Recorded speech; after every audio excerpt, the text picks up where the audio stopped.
எப்பவுமே பைபிள் வசனத்தை நீ சிலுவையில் நின்று பார்க்கணும். சிலுவையில் நின்று பார்க்கணும். சிலுவையை தொலைச்சிட்டு பார்க்கவே கூடாது. அதனால தான் சொல்கிறோம், பாவம் செஞ்ச பிறகு ஒவ்வொன்றா பூமிக்குள்ளே வருதுன்னா, நான் உங்களுக்கு சொல்கிறேன் சார், சிலுவையில் இயேசு மரித்த பிறகு ஒவ்வொன்றா என்ன செய்யும்? வெளியே போயிட்டுருக்கு. தரித்திரம் போயிருக்கல, இப்போ உங்களை விட்டு பணப்பற்றாக்குறை போயிருக்குல்ல, பலவீனம் போய் இன்னைக்கு ஆரோக்கியம் வந்திருக்குல்ல, பிதாவுக்கு உங்களுக்கு இருக்கிற உறவில் துண்டிக்கப்பட்ட அந்த துண்டிப்பு போய் இப்போ உறவு வந்திருக்குல்ல, ஒவ்வொன்றா வந்துக்கிட்டு இருக்குல்ல. அப்படித்தான் ஆசீர்வாதம் வரும், தேசத்தில் சேமம் வரும். இது எல்லாம் நம்ம ஏதோ குய்யோமுயோன்னு கத்துறதுனால கிடையாது. இது எல்லாம் இயேசு சிலுவையில் பிதாவே இவர்களுக்கு மன்னியும் என்று சொன்னதினால் இந்த உலகம் முழுவதும் அழிவுக்காக திறந்து வைக்கப்பட்டிருந்தது. அதுக்கு பேர் தான் திறப்பு. திறப்பின் வாசல் ஜபம்னு சொல்கிறாங்க இல்லையா? அப்படின்னா என்னென்னா, அழிவு வர்றதுக்கு ஒரு திறப்பு இருக்கும். அந்த திறப்பின் வழியாக தான் ஒரு தேசத்துக்குள்ளே என்ன செய்யும்? ஒரு தேசத்தில் அழிவு வருதுன்னா அவன் என்ன செய்வான்? சுற்றி இந்த கோட்டைக்குள்ளே எப்படி நுழையலான்னு தேடுவாங்க. சுற்றி சுற்றி சுற்றி அந்த வாசலை தேடுவாங்க. அதனால தான் அந்த வாசலை ஃபுல்லாக மூடிட்டு எரிக்கோ கோட்டை அடைக்கப்பட்டிருந்த மாதிரி அடைச்சிருப்பாங்க. ஏன்னா உள்ளே வந்துடக்கூடாது. அப்போ உள்ளே நுழையிறதுக்கு எதை தேடுவாங்க சொல்லுங்கள்? திறப்பை தேடுவாங்க. அதெல்லாம் யோசேப்பின் சகோதரர்கள் வந்திருந்தப்போ அவன் கேட்குறான், யோசேப்பு தெரியாத மாதிரி, நீங்கள் எதுக்கு வந்தீங்க? நீங்கள் உளவாளிகள் தாழ்றான்றான். அன்னைங்கன்னு தெரியும். இல்லை சார், நாங்கள் உளவாளி இல்லை சார்ன்றான். இல்லை நீங்கள் எங்கே தேசம் திறந்து கிடக்கிறது என்று பார்க்க வந்தீர்கள்ன்றான். எதுக்கு திறந்து கிடக்கிற ஏரியா பார்க்குறான்? அது வழியாக உள்ளே வரலான்னா. நான் சொல்கிற புரியுதா உங்களுக்கு? அப்போ உன் வாழ்க்கைக்குள்ளேயும் தேசத்துக்கும் எங்கே திறப்பு கிடக்குதோ அந்த திறப்பு வழியாக பிசாசு உள்ளே வருவான். அதனால தான் திறப்பிலே நிற்கவும் சுவரை அடைக்கவும் ஒருவனை தேடினேன் என்றார் கர்த்தர். ஒருவனும் இல்லை. இப்போ திறப்பில் நின்று அழிவை நெஞ்சில் வாங்கி அதை தடுத்து அவங்கள துரத்தி விட்டு ஜனங்களை பாதுகாப்பாக வைக்கிற ஜபத்துக்கு பேர் என்ன? திறப்பின் வாசல் ஜபம். இப்படி அந்த திறப்பில் நிற்கிறதுக்கு, அதாவது மனுஷனா ஒரு ஓட்டை அவன் லைஃப்பில் ஒரு ஓட்டை இருக்குது, அந்த ஓட்டையை அடைக்கிறதுக்கு ஒரு ஆள் தேவைன்னு பிதா தேடுறாராம். தேடினப்ப யாருமே சிக்கலை. அப்படி தான் பைபிள் சொல்லுது. வாசிங்க, எசேக்கியேல் 22ஆம் அதிகாரம் 30ஆம் வசனம் வாசிப்போம். எசேக்கியேல் 22:30. தேசத்தை அழிக்காதபடிக்கு திறப்பிலே நிற்கவும் சுவரை அடைக்கவும் தக்கதாக ஒரு மனுஷனை தேடினேன், ஒருவனையும் காணேன். ஒரு ஆள் திறப்பில் நிற்கணும். ஒருத்தனை தானே, ஒருத்தன் இல்லை. யார் இல்லைன்னு சொன்னது? மோசே இல்லையா? மோசே திறப்பில் நின்றானா இல்லையா? நின்றான். சாமுவேல் தன் ஜனங்களுக்காக ஜெபிக்கலையா? நின்னா. இப்படி ஒவ்வொருத்தரும் ஒவ்வொரு காலகட்டத்தில் இருந்திருக்கிறாங்க. ஆனால் இவர் சொல்கிறாரு எனக்கு ஆளே இல்லைன்றார். அப்படின்னா என்ன அர்த்தம்? ஆளே இல்லைன்னா ஜெபிக்கிறதுக்கும் திறப்பில் நிற்கிறதுக்கு ஆள் இல்லைன்னு அர்த்தம் கிடையாது. குவாலிட்டியான ஆள் இல்லைன்னு அர்த்தம். அவர் ஆளே இல்லைன்னு தேடலை, நான் கேட்குற குவாலிட்டியில் ஆள் இல்லைன்னாரு. அந்த குவாலிட்டி இயேசு சொன்னார், அறுப்பு மிகுதி ஆட்கள் குறைவுனாரே. அப்போ பிரசங்கம் பண்ணுறதுக்கு ஆள் இல்லையா? நூற்றுக்கணக்கான பேர் பரிசேயர்கள், கமாலியலின் பாடசாலையிலிருந்து பரிசேலும் சதிசேலும் நூற்றுக்கணக்கான பேர் வெளியே வந்துக்கிட்டு இருந்தாங்க. அப்புறம் ஏன் அறுப்புக்கு ஆள் இல்லைன்னாரு? நான் கேட்குற ஸ்டாண்டர்டில் ஆள் இல்லைன்னாரு. அப்படி தான் திறப்பில் ஆள் இல்லைன்னா நீ புளியோதரை கட்டிட்டு போய் அங்கே உட்காந்துக்கிட்டு இருக்கிற. ஒன்றும் அவர் கூப்பிடவே இல்லைடா. அவர் கேட்ட ஸ்டாண்டர்டு வேற. மோசையே டிஸ்குவாலிஃபைடு. மோசே டிஸ்குவாலிஃபைடு, சாமுவேல் டிஸ்குவாலிஃபைடு. அம்பிட்டு பேரையும் பார்த்துட்டு ஃபெயிலுன்ட்டாரு. இவன் உள்ளே போய் நின்று அகராதித்தனமா அகங்காரமா நாங்கள் இருக்கிறோம் திறப்புலன்னா அழிஞ்சிடக்கூடாதுன்றேன். திறப்புனா என்ன தெரியுமா? ஜனங்களுக்கு வருகிற வாதையை நான் வாங்கிக்கிறேன் சார், இவனை விட்டுருங்க சார்னு சொல்லணும். வாங்கிடுவேன், நீ வாங்கி விடுவாயான்னு நான் கேட்குறேன். என் மகிமையை வேறொருவனுக்கும் கொடேன் என்று இயேசு சொன்னார். திறப்பிலே நிற்கிறேன் என்று ஒருவன் பேசினால் அவன் பெருமையின் உச்சத்தில் இருக்கிறான் என்று அர்த்தம். ஏனென்றால் ஒட்டுமொத்த உலகத்திலும் திறப்பில் நிற்க ஒருவனும் இல்லை என்று தேவன் சொல்லிவிட்டார். அதுக்கான சொல்யூஷன் அவர் பேசுறாரு ஏசாயால. அதை சொல்றதுக்கு முன்னாடி நான் சொல்றேன், திறப்பில் பார்த்துட்டு இந்த நீதியெல்லாம் பத்தாதுன்றாய். இவங்க வந்து சொல்கிறான், ஐயா நாங்கள் நிற்கிறோம்யா, நாங்கள் நிற்கிறோம். கைலாச மகரிஷி எழுதுறாரு, சாது சுந்தர் சிங் கைலாச மகரிஷி பற்றி எழுதும்போது சொல்கிறாரு, ஒரு முறை இந்த இயேசு 40 நாள் ஃபாஸ்டிங் இருந்தார் பார்த்தீங்களா, அந்த ஃபாஸ்டிங்கில் இருக்கும்போது காட்டு மிருகங்களோடு சஞ்சரித்து கொண்டிருந்தார்னு வார்த்தை வருது. அதில் என்ன சொல்கிறாருன்னா வந்து அவர் வந்து மிருகங்களோட பேசிக்கிட்டு இருந்தாராம். அப்போ தான் இந்த மிருகங்கள்லாம் வந்து சொல்லுதான், ஐயா அந்த வெட்டியாக போன ஆதாம் தானே பழத்தை சாப்பிட்டான், எங்களுக்கு எதுக்கு மரணம் வந்துச்சு அப்படின்னு கேட்டப்ப அதெல்லாம் பேசுகிறாராம் அதுக்கிட்ட. இங்கே பாருங்கள், உங்கள் எல்லாரையும் அவனுக்கு கீழே தான் நான் படைச்சிருந்தேன். ஒரு ராஜா வந்து எதிர்நாட்டில் தோத்துட்டான், மக்கள் பிடிபடுற மாதிரி தான் நீங்கள் பிடிபட்டிருக்கீங்க, கவலைப்படாதீங்க, தேவ புத்திரர்கள் வெளிப்படும் போது நீங்கள் எல்லாம் டெலிவரி ஆயிடுவீங்கன்றார். அந்த நாள் தான் இந்த நாட்கள். தேவ புத்திரர்களாக நாம் வெளிப்படும் போது, பிள்ளைகள் வேறு புத்திரர் வேறு, புத்திரன் என்பது அதிகாரத்தை பயன்படுத்துகிறோம். இன்றைக்கி வந்துட்டாங்க, புத்திரர்கள் எந்திரிக்கிறாங்க, மாறப்போதெல்லாம் ஓகே ரைட். இப்படி பேசிக்கிட்டு இருந்தாராம். அப்போ ஆதாமும் நிற்கிறானா, ஆதாம் எலியா எலிசா 50 பேரும் பேசிக்கிட்டு இருக்காங்க அவர்கிட்ட, எங்கே 40 டே ஃபாஸ்டிங்கில். அப்போ ஆதாம் வந்து கேட்குறானா ஏசுனார்ட்ட, ஐயா பழத்தை தின்னவே நான் தான், பலா போன அந்த வேலையை பண்ணிட்டேன், இந்த உலகமே பாவத்தில் வந்துருச்சு, அதனால் என்ன சிலுவையில் அரைஞ்சிருங்க, நான் சாகுறேன், நான் தானே பாவம் செஞ்சவன், நான் சாகுறேன் அப்படின்னு ஏசுனார்ட்ட பேசுகிறானா. தப்பு செஞ்சவன் தண்டிக்கப்படணும். அப்போ கர்த்தர் சொன்னாராம், நீ சாகலாம்ப்பா, ஆனால் நீ சிந்துற ரத்தம் இந்த உலகத்தில் ஒருத்தனை கூட என்ன செய்யாது, ரட்சிக்காது தம்பி. ஏன்னா நீயே ஜெயிலுக்குள்ளே இருக்கிற, நீ இன்னொருத்தன் ஜெயிலுக்குள்ளே இருக்கவனுக்கு ஜாமீன் கையெழுத்து போட முடியாது. ஜெயிலுக்குள்ளே இருக்கிறவன் பக்கத்தில், சார் அவர் வந்து அவரை வெளியே விடுங்க, நான் உங்களுக்கு ஜாமீன் கையெழுத்து போகிறேன்னு போட முடியுமா? நீயே உள்ளதால்ரா இருக்க, புரியுதா உங்களுக்கு? அப்போ வெளியில் இருக்கிறவன் தான் ஜாமீன் கையெழுத்து போட முடியும். அம்புட்டு பேருமே எங்கே இருக்கிறோம், ஜெயிலுக்குள்ளே இருக்கிறோம். இதில் நீ எப்போ ஜாமீன் கையெழுத்து போடுவ? அது அப்போ யாரோ ஒருத்தர் வரணும், அவர் நம்ம எல்லாரோட அடிமைத்தனத்துக்கு வெளியே நிற்கணும், வெளியே நின்று 50 பேருக்கு அவர் ஜாமீன் கையெழுத்து போடணும். அவங்க வெளியே வர்றது அவங்களுக்காக நான் உள்ளே போக தயாராக இருக்கேன்னு அவர் சொல்லணும். இதைத்தான் இயேசு செஞ்சார். மனிதனுடைய நீதியெல்லாம் திறப்பில் நிற்கிறதுக்கு யூஸ் ஆகாது. ஒரு சிட்டிக்கு வேணாலும் ஒரு மனுஷனுடைய நீதியை வச்சு பேசுகிறேன், மனித நீதியை பேசுகிறேன், தேவ நீதிக்கே நான் வரல. தேவ நீதின்றது வேற. ஒவ்வொருத்தனும் அந்தந்த சிட்டிக்கு ஏற்ற மாதிரி பேசுகிறான். அந்த சிட்டியை அழிக்கிறதுக்கே தேவன் வந்து இந்த நீதியை வந்து வெயிட்டு போட்டு பார்ப்பாரான். அப்போ ஒருத்தன் போகிறான், நோவா போகிறான், ஐயா இந்த தேசத்தை அழிக்காதபடிக்கு நான் ஒரு நீதிமான் தானே. ஆமாப்பா நீ ஒரு நீதிமான் தான், இந்தாங்க 50,000 ரூபா என் நீதி, 50,000 ரூபா கணக்கு வச்சுக்கோங்க, இந்த பட்டணத்தை விட்டுருங்கன்னா அவர் சொல்லுவாரான், தேவை 50 கோடிப்பா, நீ 50,000 கொண்டு வர. அப்போ என்ன செய்யணும்னா அடுத்து இவனை கூப்பிட்ற, வா தானியல் நீ வாயா, உன்ட்ட வேலையாக இருக்குன்னு. அவன் லைஃப்பில் நீதிமானாக வாழ்ந்தவன், அவன் ஒரு 60,000 ரூபா கொடுக்குறான். அடுத்து இன்னொருத்தர் யோபு நீ வாயா, 3 பேர் சேர்ந்து இருக்கிற பணத்தெல்லாம் போட்டாலும் அது 1 லட்ச ரூபா கூட தேரல. என்னப்பா இது பத்தாதுப்பான்றார். வாசிங்க எசேக்கியேல் 14ஆம் அதிகாரம் 14. இதை வாசித்துட்டிங்கன்னா இந்த மனுஷனுடைய வந்து மமதையிலையும் அகங்காரத்திலும் நான் போய் திறப்பில் நிற்கிறேன் வாதைக்காக. இங்கே பாருங்கள், இப்போ நான் எங்கே கொண்டு வந்து முடிக்கிறேன்னா, இந்த வாதை நிறுத்தப்படுறதுக்கு என்ன விஷயம் கொடுக்கப்பட்டுச்சுன்னு நான் பேச போகிறேன். நீ எதை செய்யக்கூடாதுன்ற முதல் தெரிஞ்சுக்கணும். எசேக்கியேல் 14 நினைக்கிறேன், 14:12 வாசிப்பா, 12லேருந்து வாசிப்பா.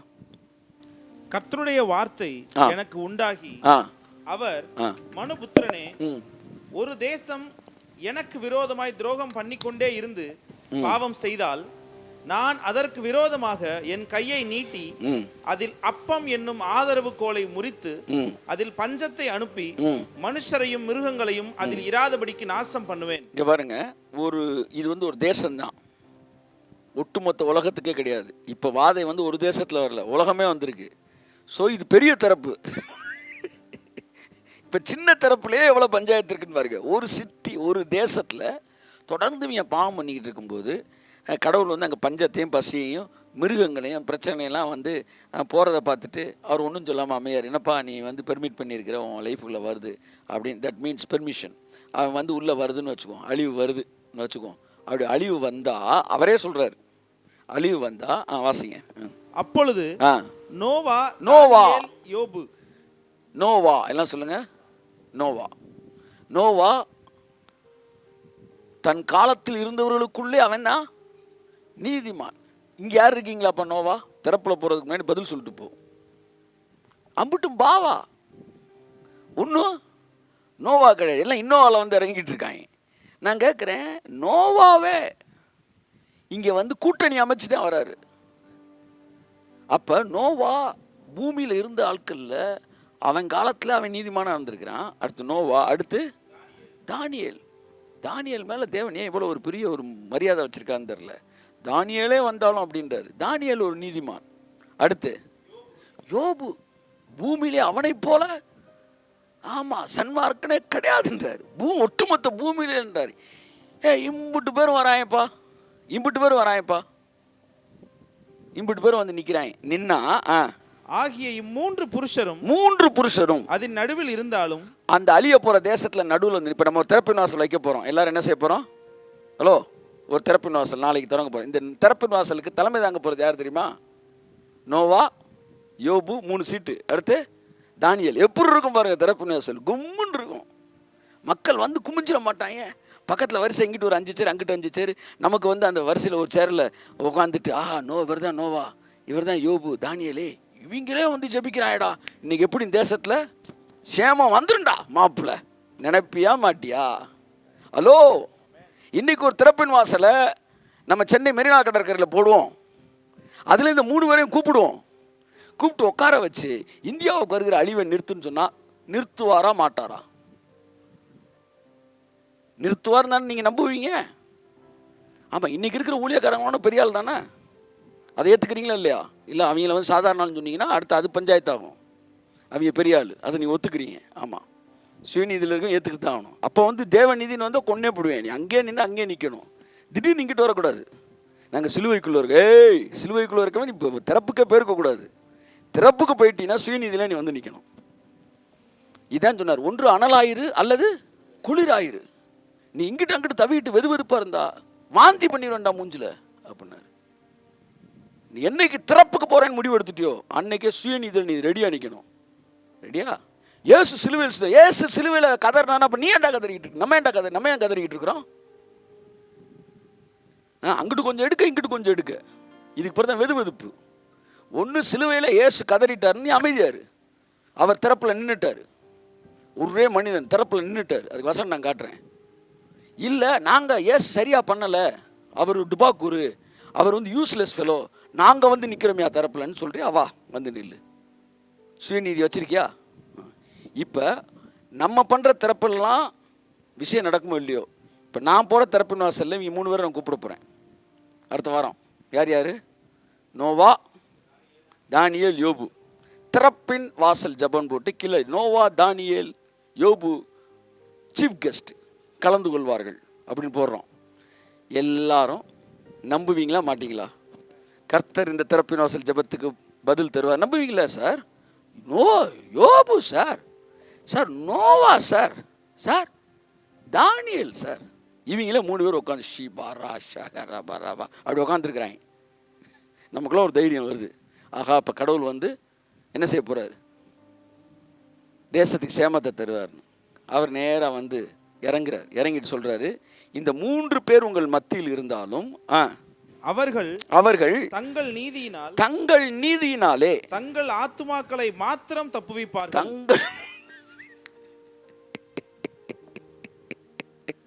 தம்பி, திறப்பு அதான் சொல்றேன், திறப்புல நிக்காத, மறுபிறப்புல நில்லு.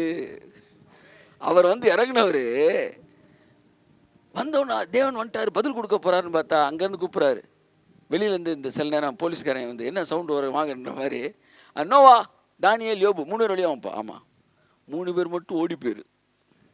உங்கள் நீதிக்கு உங்கள் உசுரை வேணாலும் நீ காப்பாற்றிக்கலாம், வேற ஒரு வயலையும் நான் என்ன செய்ய மாட்டேன், காப்பாற்ற மாட்டேன் அப்படின்றாரு. எப்படி இருக்கு? திரும்ப வாசிங்க, 15 வாசிங்க. நான் தேசத்தில் துஷ்ட மிருகங்களை அனுப்ப அம்மிருகங்களின் நிமித்தம் ஒருவரும் அதன் வழியாய் நடக்க கூடாதபடி வெறுமையும் பாலும் ஆகும்போது அந்த 3 பேரும் அதன் நடுவில் இருந்தாலும் தாங்கள் மாத்திரம் தப்புவார்களே அல்லாமல் குமாரரை ஆகிலும் குமாரத்திகளை ஆகிலும் தப்புவிக்க மாட்டார்கள். சார் அவங்க பிள்ளைகளே அவங்க ஜாமீனில் எடுக்க முடியாதா? ஐயா என் பிள்ளை சார், ஓடிருன்றாரா? தானியலுக்கு பிள்ளை எல்லாம் விட்டுரும். யோபுக்கு ஏகப்பட்ட பிள்ளையை பற்றி வச்சிருக்காமே, நோவாவும் ஏகப்பட்ட பிள்ளை இருக்கு. ஐயா நம்ம பிள்ளை கொன்னே எப்படியும் ஓடிருன்றாரு. சார் இவங்க 3 பேரும் தலைமை தாங்கிற திறப்பின் வாசலுக்கே பதில் கிடையாது. குச்சி எடுத்து வெளுத்துக்கிட்டு இருக்காரு. 3 பேர் மட்டும் ஓடி போயிரு. ஐயா என் பிள்ளைய மட்டும் காப்பாற்றிக்கிற முடியாதா என்றால் மனித நீதி திறப்பின் வாசலுக்கு போதுமானதா? அதைத்தான் கேட்கிறேன். நீ போய் அழுகிறியே, உனக்கு மேல அழுகிறவன்லாம் இங்க இருக்கிறான். வாதைக்கு தீர்வு உன்னுடைய திறப்பின் வாசல் அல்ல, சிலுவையில இயேசு முடித்த திறப்பின் வாசல் ஜெபம். பரிந்து பேசுற ஜெபம் வேற, திறப்பின் வாசல் வேற. நான் அடுத்து பேசுறேன். பரிந்து பேசுற ஜெபத்தை புதிய ஏற்பாடு அங்கீகரிக்குது. ஒருவன் பாவம் செய்வனால் நீதிபரரான இயேசு நமக்கா பிதாவினிடத்தில் பரிந்து பேசுகிறார். அது வேற. திறப்புன்றது ஒரு சிறப்பு. அதில் என்ன சிறப்பு இருக்குன்னா, அடியை நெஞ்சில் வாங்கணும் சார். விஷயம் தெரியாமல் நீ பாட்டுக்கு போய் கரண்ட்டில் கையை வைக்காதீங்க. என் மகிமையை வேறு ஒருவனுக்கும் கொடை என்னார்.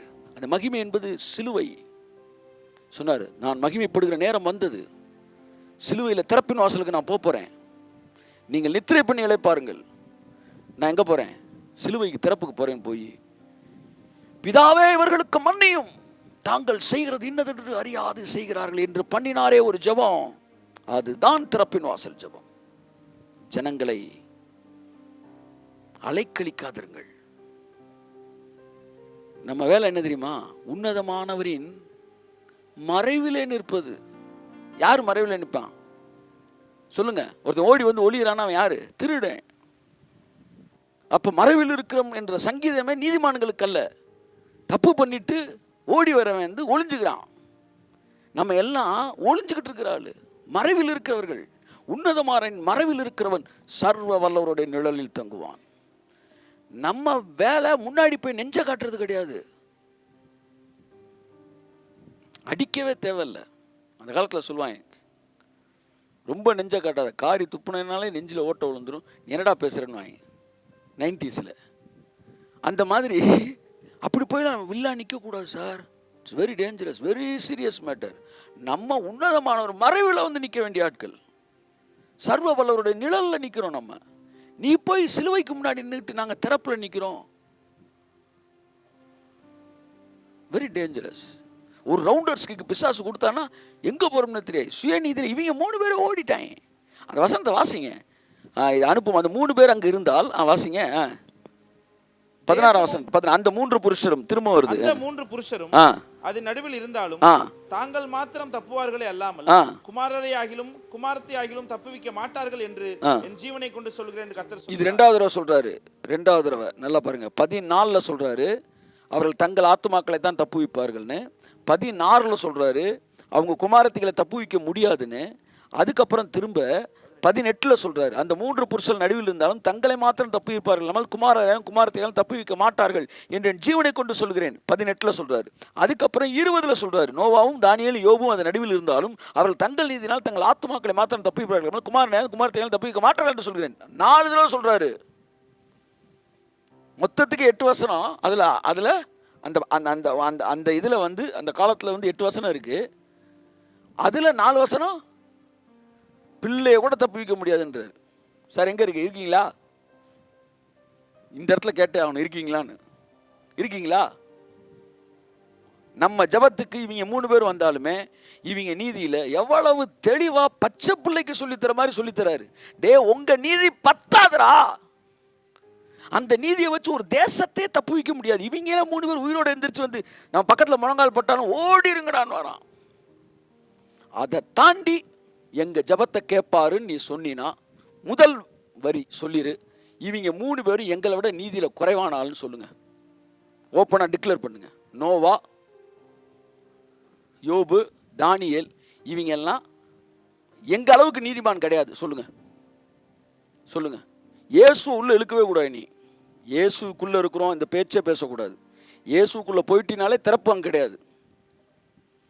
தனியாக நின்று பார்க்குறோம். அவங்கெல்லாம் வந்து பாவிகள், எங்கள் அளவுக்கு நீதிமானா இல்லைன்னு சொல்லுங்க. அதை சொல்ல மாட்டேன். எங்களோட அவங்க பெரிய ஆள் அப்படி தானே சொல்கிறீங்க. உங்களை விட பெரிய ஆளுக்கு அங்கே விஷயம் இல்லாமல் போச்சு. அதனால நம்மளுடைய கண்ணீர் கதறலினாலே மாறப்போகிறது இல்லை. பிசாசு வேற பக்கம் பக்தி மார்க்கம் என்ற பெயரிலே நம்மை வேறு பக்கம் அலைக்கழிக்க பார்க்கிறான், சிலுவையை மறைக்க பார்க்கிறான் என்று நான் சொல்லுகிறேன். சிலுவை ஒண்ணுதாங்க அவனை அடி வேற கலக்க வைக்கிறது. அதனால தாங்க அதை விட்டு வேற எங்கெங்கயோ கொண்டு போறான் சார். பாவம்ன்றான், பரிசுத்தம்ன்றான், அழுகைன்றான், கண்ணீர்ன்றான். டே சிலுவடா தம்பி, சிலுவை. சிலுவைக்கு வராத வரைக்கும் உன் பிரச்சனை நிலுவையில் தான் இருக்கும். ரொம்ப முக்கியமானது தி க்ரூசிஃபைட் ஜீசஸ் கிரைஸ்ட்.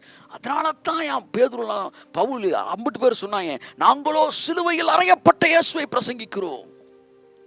வாதை என்று வந்த உடனே உன் பாதை எங்க போகணும்? சிலுவைக்கு போக வேண்டும்.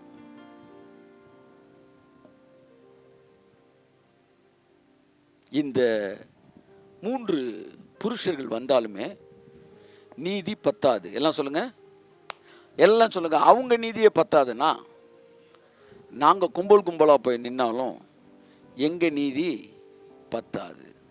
இதைத்தான் அவர் சொல்கிறாரு, திறப்பிலே நிற்கவும் சுவரை அடைக்கவும் ஒருவனை தேடினேன், ஒருவனும் இல்லை. நீங்கள் இவங்க 3 பேரும் திறப்பில் நின்னாங்க, இந்த 3 பேருக்குமே பதில் இல்லைன்ட்டாரு. சரி விட்டுருங்க, மோசே திறப்பில் நின்னாரு, நம்மளும் திறப்பில் நிற்போன்னு சொல்கிறீங்க, நல்லது. ஒரு ஆளை ஃபாலோ பண்ணி போகிறீங்க. உங்கள் ஆள் பதில் வாங்கினாரா? மோசே திறப்பில் நின்னாரு, அவருக்காச்சும் பதில் கிடச்சிச்சா? மோசே இப்போ என்ன சொன்னா? ஐயா, இந்த ஜனங்களை நீங்கள் அழிச்சிடாதீங்க, 7.5 லட்சம் பேரையும் தயவுசெய்து அழிச்சிடாதீங்க, என் ஜபத்தை கேளுங்கன்னு அழுதார். மோசே அழுதாரா இல்லையா? நாமும் அழுவோன்றாங்க. அழுவோம், இருங்க கொஞ்சம் வெயிட் பண்ணுங்க. மோசே அழுததுக்கு பதில் கொடுத்தாரா? அங்கே வாங்க பார்த்தா ஒரு அகாடமியில் சேர்ந்து இல்லை ஒரு ஒரு ஒரு ஒரு டியூஷன் சென்டரில் சேர்ந்து நீங்கள் படிக்கிறீங்கன்னா படித்தவன் பாஸ் ஆனான்னு பார்க்கணும், அப்போ தான் நீங்கள் அதில் படிக்கணும். அவன்கிட்ட போய் பார்த்தா அவனே ஜோம் பண்ணதுக்கு கடவுள் என்ன சொன்னார்? அதெல்லாம் குற்றம் செய்தவர்களை குற்றமற்றவர்களாக என்ன விட மாட்டேன்ட்டார். சொல்லிட்டு இவர்களுடைய இந்த வழக்கை மன்னிக்கும், இவருடைய பாவத்தை இன்னொரு நாளில் நான் விசாரிப்பேன்னார். மோசே எதுக்கு ஜெபிச்சார்? 7.5 லட்சம் பேர் சாகக்கூடாதுன்னு தானே ஜெபிச்சார். செத்தாங்களா சாகலையா? வனாந்தரத்தில் செத்துறக்கூடாது, கானானுக்கு போகணுன்னு ஜெபிச்சார். கானானுக்கு போனாங்களாப்பா? கிளம்புன ஒருத்தன் கூட போகல சார், 2 பேரை தவிர. 50 பேர் செத்துட்டாங்க. அப்போ மோசே பண்ண திறப்பு எங்கே போச்சு? அவருடைய திறப்பு சிறப்பு இல்லாமல் போயிடுச்சு. அவர்கள் வனாந்தரத்திலே அவர்கள் பிரேதங்கள் விழுந்தது. பைபிள் அப்படி தான் சொல்லுது. அவர்கள் செத்து தீர்ந்தார்கள். இன்னைக்கு அடிக்கிறேன், நாளைக்கு அடிக்கிறேன்னார், அவ்வளோதான். விடுதலை பண்ணல, ஜாமீன்லாம் விட்டார், அடுத்து போட்டு தள்ளிட்டார். அப்போ இவன் எவனுமே ஜனங்களுக்கு நிற்பதற்கு போதுமான நீதி இல்லாதவர்கள். அதனால தான் பிதா ஒரு முடிவுக்கு வரார். கைத்தட்டு கொடுத்தவருக்கு ஆமென். ஒரு முடிவுக்கு வரார். என்ன முடிவு? ஏசாயா 59:16. ஒருவரும் இல்லை என்று கண்டு, ஒருவரும் இல்லை, யாருமே இல்லை அப்படின்னு எசேக்கியேல் முடிக்கிறான். திறப்பில் நிற்கிற ஒருத்தனுமே இல்லை அப்படின்னு ப்ராப்ளத்தோட முடிக்கிறான். ஏசாயா அதை கண்டினியூ பண்ணுறான். 16ஆம் வசனம் சொல்லுது, ஒருவரும் இல்லை என்று கண்டு விண்ணப்பம் பண்ணுகிறவன் இல்லை என்று ஆச்சரியப்பட்டார். ஆதலால் அவருடைய புயமே அவருக்கு இரட்சிப்பாகி அவருடைய நீதியே அவரை தாங்கு. கையை தட்டு வருது. ஆமென், பிரைஸ் தி லார்ட். அதனால ஒட்டுமொத்தமாக பார்த்து இந்த பயபிள்ளை ஒருத்தன் சரியில்லைன்னு முடிவு எடுத்துட்டு அவருடைய புயமே, அவருடைய புயம் யாது? அவருடைய வலதுகரம் யாரு? இயேசு கிறிஸ்து.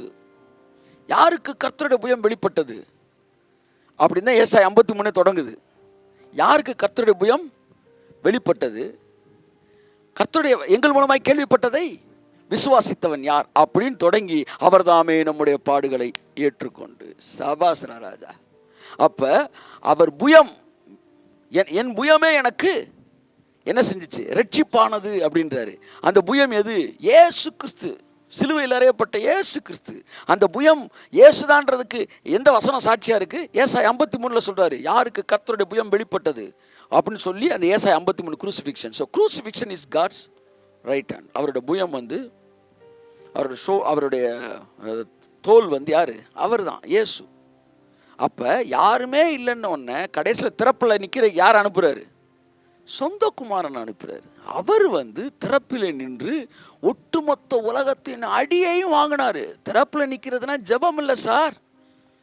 ஏதோ 4 புளியோதரை கட்டிட்டு போய் அப்படியே ஒரு ஜெபத்தை போட்டுட்டு அங்கனக்குள்ளே விற்கிற குல்ஃபீஸை வாங்கி சாப்பிட்டுட்டு அப்படியே வீட்டுக்கு வந்துட்டு ஒரு ஜெபத்தை போட்டுட்டு வந்துடலான்னு தயவு செய்து நினைக்காதீங்க. That is not just a prayer, it is an exchange.